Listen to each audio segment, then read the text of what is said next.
ఇరాన్లో ఉండే మన పోర్ట్ చాబహార్ పోర్ట్ని అంటారు.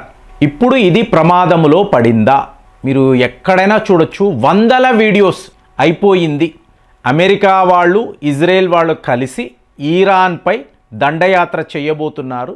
కాబట్టి భారత్ కొన్ని వేల కోట్లు నష్టపోబోతుంది. ఎందుకు అంటే చాబహార్ పోర్టు మీద కూడా అటాక్స్ ఉంటాయి, ఇంక మనం వెళ్ళలేము. అస్సలు కామన్ సెన్స్ అనే ఒక విషయం ఉంది కదండి. మరి ఇన్ని హిందీ ఛానల్స్ అనండి, తెలుగు, తమిళ్ ఎన్నో ఛానల్స్ చూస్తున్నాను. చాబహార్ పోర్ట్ పని అయిపోయింది, ఇక భారత్ అక్కడికి వెళ్ళలేదు, మనము నష్టపోయాము, ఇలాంటి కథనాలే. అంటే మన స్థాయి వాళ్ళం, ఒక అనాలిసిస్ చేసేవాళ్ళం ఇలా ఆలోచిస్తే జయశంకర్ లాంటి వాళ్ళు ఎంత ఆలోచిస్తారండి. వాళ్ళ వార్ రూమ్లో కూర్చున్నప్పుడు ఎన్నెన్ని ఫ్యాక్టర్స్, అంటే ఇక్కడ నుంచి 10 ఏళ్ళు 15 ఏళ్ల తర్వాత ఈ ప్రపంచము ఎలా ఉంటుంది, భారత్ ఎలా ఉంటుంది, అమెరికా ఏమిటి, ఇరాన్ ఏమిటి, మిడిల్ ఈస్ట్ మొత్తం ఆలోచిస్తారు కదా. ఈ సమీకరణం ఉంటుంది కదా. అంటే ఈయన పర్సనల్గా వెళ్ళి 10 ఏళ్ల పాటు ఈయన ఒక కాంట్రాక్ట్ వేసుకొని వచ్చారు. చాబహార్ పోర్టుని మేము హ్యాండిల్ చేస్తాం. మొన్నటికి మొన్న ఆఫ్ఘనిస్తాన్ని కూడా చాబహార్ పోర్టుతో కలిపాం. అంటే మీరు ఓవరాల్గా చూసారనుకోండి, ఏమీ అర్థం కాదు. ఏముంది, మన ఓడలు వెళ్తున్నాయి వస్తున్నాయి, ఇంతే కదా. సో ఇప్పుడు అమెరికా వాడు ఇది చేస్తున్నాడంటే అందరూ భయపడిపోవాలి. ట్రంప్ గారు బెదిరించారంటే అందరూ బెదిరిపోవాలి, ఇంతే కదండి. ఒక్కటి గుర్తుపెట్టుకోండి ఫ్రెండ్స్, మనము ఇలాంటి ఒక నిర్ణయం తీసుకున్నప్పుడు ఇదేదో నాకు ఎలా అంటే ఒక గాడ్ ఫాదర్ చిత్రములా ఉంటుంది. మోదీ తన వార్ రూమ్లో కూర్చొని ఏం చెయ్యాలో అది చేస్తే ప్రపంచ స్థాయిలో మొన్నటికి మొన్న మాట్లాడాం, గుల్ ప్లాజా అంటే దావూద్ ఇబ్రహీంకి సంబంధించిన ఒక షాపింగ్ కాంప్లెక్స్ తగలబడిపోయింది. నిన్నటికి నిన్న ఒక వార్త, ఇదే కరాచీలో ఒక పోలీస్ స్టేషన్ని తగలబెట్టేశారంటే. అంటే ఈ మర్మ మనుషులు ఎవరికి ఎక్కడ భయపడడం లేదు, వీళ్ళు ఎవరు ఏంటి, నోబడీ నోస్. సో అక్కడ కరాచీ పోర్టులో ఒక కంటైనర్ కాలిపోయింది. అంటే ఇప్పుడు మీరు గమనించారు అనుకోండి, పాకిస్తాన్ తీవ్రవాదం మీద ఒక యాక్షన్, అలాగే పాకిస్తాన్ ప్రభుత్వం మీద ఇంకొక యాక్షన్, ఫైనల్గా అమెరికా వాడి ఆయుధాలు ఈ కంటైనర్స్లోనే వస్తున్నాయి, మీకు అది తగలబడిపోయి. సో మనము ఏం చెయ్యగలము, ఏం చెయ్యాలో తెలుసు. కానీ ఇలాగా అమెరికా ట్రంప్ పేరు చెప్తేనే అందరూ భయపడిపోయి వణికిపోయి మొత్తము సర్వము పోయింది, అయిపోయాం మనం, ఇలాంటి కథనాలు విన్నప్పుడు మనం నవ్వుకోవాలి, అంతే కదా. ఎందుకంటే భారతీయులు అన్నప్పుడే ఒక సెల్ఫ్ ఎస్టీమ్ అనేది ఉండదు వాళ్ళకి. అమెరికా అంటేనే అడ్వాన్స్డ్ కంట్రీ బాబాయ్, వాళ్ళు ఇరాన్పై యుద్ధం ప్రకటించారు. ఇవాళ చూడండి ఫ్రెండ్స్, యాజ్ ఇట్ ఈస్గా ఈ బలూచిస్తాన్ అనబడే ప్రాంతం పాకిస్తాన్లో ఉంది కదా, ఇక్కడ పాకిస్తాన్ సైనికులు ఉన్నారు, అలాగే అమెరికా ట్రూప్స్ కూడా ఉన్నారు కదా. వీళ్ళు ఇరాన్ మీద యుద్ధము ప్రకటించవచ్చు కదండి, త్వరలోనే రాబోతుందని కూడా మాట్లాడుతున్నాం. ఎందుకు వీళ్ళు దాడులు చెయ్యలేరు ఆలోచించండి. అంటే ఇరాన్ అనబడే దేశము ఒక వెనుజులా కాదండి, ఇదేదో ఒక బంగ్లాదేశ్ కాదు. ఇరాన్ వద్ద పెద్ద పెద్ద మిసైల్స్ ఉంటాయి, హైపర్సానిక్ మిసైల్స్ కూడా ఉంటాయి. అంటే రివర్స్ ఇంజనీరింగ్ చేయడములో వీళ్ళు మాస్టర్స్. వీళ్ళ దగ్గర ఉండే డ్రోన్ టెక్నాలజీ ప్రపంచంలో ఎవరి వద్ద ఉండదు. కాబట్టే పుతిన్ గారు కూడా వీళ్ళతో అగ్రిమెంట్ వేసుకొని ఆ కామాకేజే డ్రోన్స్ కొనుక్కుంటున్నాడు ఆయన.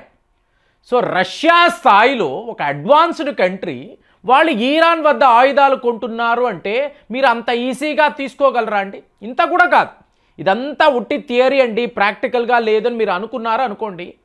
మొన్న ఇరాన్కి ఇజ్రాయెల్కి మధ్య ఒక 12 రోజుల పాటు యుద్ధము జరిగింది, నువ్వా నేనా అన్నట్టుగా ఉండింది.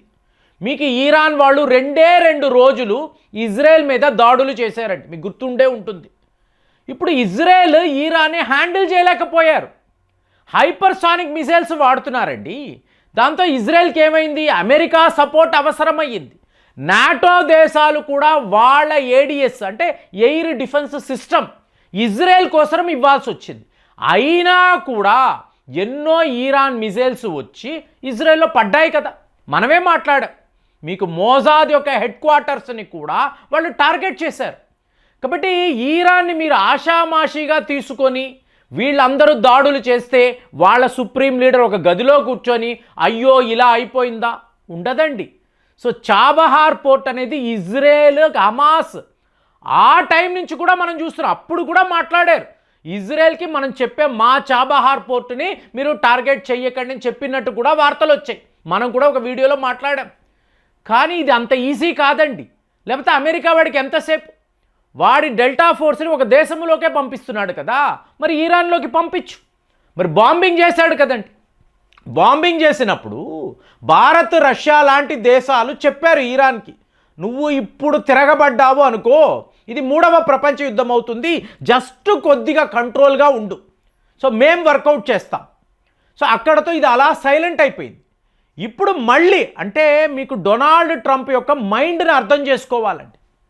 ఇప్పుడు సౌదీ అరేబియా యొక్క క్రౌన్ ప్రిన్స్, అలాగే యునైటెడ్ అరబ్ ఎమిరేట్స్ యొక్క ప్రెసిడెంట్ మీకు మార్చి మోదీ గారికి కాల్స్ చేస్తున్నారు.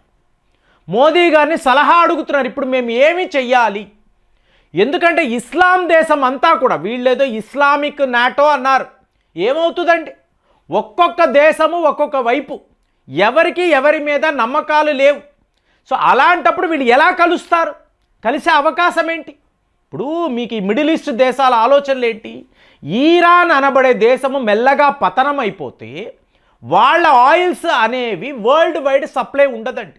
ఇప్పుడు మీరు చైనా అన్నారు అనుకోండి, ఎలాగైతే భారత్ రష్యా వద్ద చమురు కొంటున్నారో, డిస్కౌంటెడ్ ఆయిల్స్ కొంటున్నారో, చైనా వాడు ఈరాన్ వద్ద అలాగే కొంటున్నాడు. ఇప్పుడు ఇదంతా ఎక్కడ ఉంటుందండి? స్ట్రైట్ ఆఫ్ హార్మోస్ అని అంటారు. ఇక్కడే మీకు ఆల్మోస్ట్ 60% మీకు ఈ ఆయిల్ కార్గో షిప్స్ వస్తూ ఉంటాయి. ఇక్కడే ఈరాన్ ఉంటుంది. అంటే ఎంత స్ట్రాటజికలీ దే ఆర్ లొకేటెడ్ చూడండి. మనం ఎందుకు చాబహార్ పోర్ట్లో ఇంతంత పెట్టుబడులు పెట్టాము? ఈ టెర్మినల్స్ మనకి కావాలి, ఆ టెర్మినల్స్ ఈరాన్లోనే. సో ఇప్పుడు సౌదీ అరేబియానో యునైటెడ్ అరబ్ ఎమిరేట్స్ మనకు ఎందుకు ఇంతలాగా అడ్వైస్ కావాలి అని మోదీ గారిని అడుగుతున్నారు అంటే, మీరు జస్ట్ చూడండి ఫ్రెండ్స్, ఈ ప్లాన్ మీకు 10 ఏళ్ల క్రితమే మనం వేసేసామండి. ఈ పరిస్థితులు వస్తే ఏం జరుగుతుంది? ఇప్పుడు మీరు భారత్ అంటారు, భారత్ తర్వాత మీరు చూడండి, ఒకవైపు ఇజ్రాయెల్ మన మిత్రదేశం, ఇజ్రాయెల్ తరువాత చూసారనుకోండి సైప్రస్ నుంచి గ్రీస్, ఇక్కడ ఒక క్వాడ్ అని చెప్పాలి, మనము ఒక క్వాడ్ని మెయింటైన్ చేస్తున్నాం. ఇంకొక వైపు చూడండి, ఇజ్రాయెల్ యొక్క శత్రుదేశం భారత్, ఈరాన్, అర్మీనియా, సైప్రస్, మళ్ళీ గ్రీస్. వాళ్ళు శత్రుత్వం అంటే మనకు సంబంధం లేదండి. మన ఇంట్రెస్ట్ చూడండి, ఇటు ఇజ్రాయెల్ని ఎంగేజ్ చేస్తున్నాము, ఇటు ఈరాన్ని ఎంగేజ్ చేస్తున్నాము. ఇదే అమెరికా వాడి ప్రాబ్లం. ఒకవేళ పాకిస్తాన్ వాళ్ళు ఈరాన్లోకి వెళితే ఏమవుతుందండి? ఈరాన్ వాళ్ళు పాకిస్తాన్ మీద దాడులు చేస్తారు, అవునా? అంటే పాకిస్తాన్ సర్వనాశనం అవ్వాలి అనేది మన యొక్క ప్రాజెక్ట్. జరుగుతుందా? ఇమీడియట్ పాకిస్తాన్ మీకు టార్గెట్ అయిపోతుంది. బలూచిస్తాన్, ఇరాన్ కలిసిపోతారు. అలాంటి యాక్టివిటీస్ అంటే పాకిస్తాన్ డెస్ట్రాయ్ అవ్వడము కళ్ళ ముందే. అంటే మోదీ తన గదిలో కూర్చొని ఈ పని ఇవాళ చేస్తున్నారంటే నమ్ముతారా? మనము సింపుల్గా చాబహార్ పోర్టు పోయింది, పాకిస్తాన్ వాడు ఈరాన్లోకి అడుగు పెడితే బలూచిస్తాన్ మొత్తం ఈరాన్తో కలిసిపోతుంది. ఇదైతే జరుగుతుంది. ఇంకొక వైపు మీరు చూశారు అనుకోండి, ఈరాన్ని అటువైపు నుంచి వీళ్ళు టార్గెట్ చేశారు అనుకోండి. సో మనం ఏం చేస్తాము? అమెరికా వాడు ఆడుతున్న నాటకం అంటే వాడేం చెప్తాడు? యుఏఈ నుంచి దాడులు చెయ్యాలి, సౌదీ అరేబియా నుంచి దాడులు చెయ్యాలి, ఖతార్ వైపు నుంచి అంటాడు. మీరు చూడండి, అమెరికా వాడు ఎక్కడో ఉండి ఈ దేశాలను వాడుకుంటాడు. ఇదే మనం చెప్తున్నాం.